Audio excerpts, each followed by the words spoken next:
रहणी नहीं खुशी अछंती ओडिशावासी। ओडिशार विभिन्न स्थान को गस्त करछंती राष्ट्रपति। तेबे ओडिशा रे महामहिमंकर आज हेउछि तृतीय दिन। आज पुरी गस्तरे आसी श्वेतगंगारे पिंडदान परे महाप्रभुଙ୍କ दर्शन करिछंती राष्ट्रपति द्रौपदी मुर्मू। राष्ट्रपतिଙ୍କ सह साथीरे थिले राज्यपाल हरिबाबू कंबमपति और मुख्यमंत्री मोहन चरण माझी। श्रीजीउଙ୍କ दर्शन सारी आसिबा परे श्रीमंदिर प्रशासन पक्षरु खंडुआ और पटचित्र प्रदान करा जायथिला तांकु। सुनाबेशकु नेई पर्यवेसित थिला ही पटचित्र। पटचित्र रे सुनाबेश चतुर्पार्श्व रे 10 अवतारक चित्र अंकित करा जायछि। श्रृंखलित दर्शन पई गोपाल वल्लभ भोग शेष हेबा पर्यंत सकाळ 10टा जाए बंद रहिथिला साधारण दर्शन। राष्ट्रपतिଙ୍କ गस्त पई श्रीमंदिर परिसर रे सुरक्षा को कड़ाकड़ी करा जायथिला। पुरी रे केंद्रीय सुरक्षा बाहिनी बोमा निष्क्रियकारी दल और ओडिशा पुलिस रो 30 प्लाटून फोर्स मुतयन करा जायथिला। सुंदर भाव में पाछुटी नहीं तापर सी महाप्रभुंर अरुण स्तंभ को छुई से महाप्रभु ऊपर को हाथ टेकी एवं तापर पतित पावन दर्शन करी महाप्रभुंर काशी विश्वनाथ दर्शन करी सीधा 7-5 दे महाप्रभुंर नाटमंडप विराजमान करते नाटमंडप गरुड़ स्तंभ को छुई भीतर को गर्भगृह को जाते से वेदपाठ होता है। महाप्रभु गर्भगृह 3 सिंहासन 3 ठाकुर पाखे मुंड लगाइले एवं सेठारे दक्षिणा देले एवं रत्न सिंहासन चारिपटे परिक्रमा कले।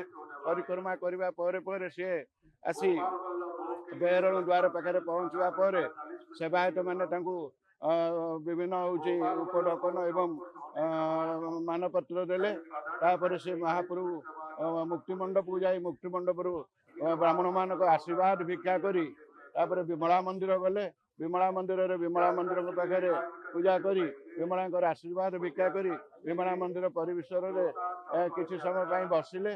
तापर सीधा से आसिले लक्ष्मी मंदिर महालक्ष्मी पाखे जाई पूजा पाठ करी महालक्ष्मी आशीर्वाद भिक्षा करी लक्ष्मी मंदिर बाहर किसी समय बसी बाहर को आसिले। बाहर को आसा समय मंदिर चारि परिवेश को देखी भारी आनंदित होता भारी खुशी होता।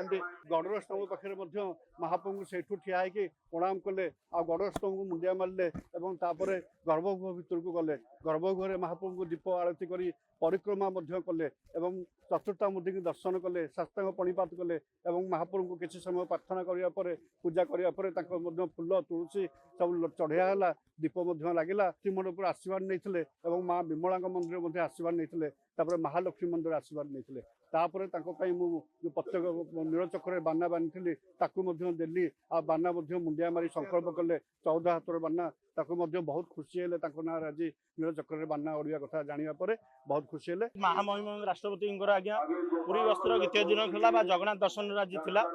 सी प्रथम 7 घंटिका समय सिंहद्वार निकट में पहुंची श्वेतगंगा को जाते पितृपुरुषों उद्देश्य पिंडदान करते। ठीक 7:40 समय आगे से सिंहद्वार आसी पहुंचते प्रथम अरुण स्तंभ पाखे दर्शन करते 22 पाहाच दे 7 पाहाच दे गुमुट भीतर गुमुट दे कि जो भीतर सिंहासन पाखु जाइए गर्भगृह में बर्तमान चतुर्था मूर्ति से दर्शन करते सेठी से चतुर्था मूर्ति आज्ञा दीपदान व्यवस्था कराइला से दीपदान करते चतुर्था मूर्ति चारिपटे बुलिका आज्ञा सिंहासन चारिपटे बुलिका आज्ञा दर्शन करते तापर बेहरण द्वार दे से मूर्ति मंडप सभा को जाते विद्या प्रार्थना करते तापर से विमला मंदिर को जाते दर्शन करते सेठू लक्ष्मी मंदिर जाते लक्ष्मी मंदिर में सी बर्तमान दर्शन करी सेठी ना लगी ध्वजाटी को देखी जे बर्तमान ये ध्वजाटी आज ना आज चढ़ू अच्छे आज 1 नंबर ध्वजाटी आज ईश्वर केमती कल्याण हम आ भारत केमती कल्याण हम से महाप्रभु को डाकिले सी आ विभिन्न जगह दर्शन कले दर्शन कर बर्तमान से ओडिशा बहुत कार्यक्रम रही आज से करेंगे जहाँ दर्शन कले भाव प्राव हो विश्वर केमती कल्याण हो भारत केमती कल्याण हो या कहीकि से बर्तमान से फेरुଛନ୍ତି। जय जगन्नाथ। ब्यूरो रिपोर्ट खबर ओडिशा।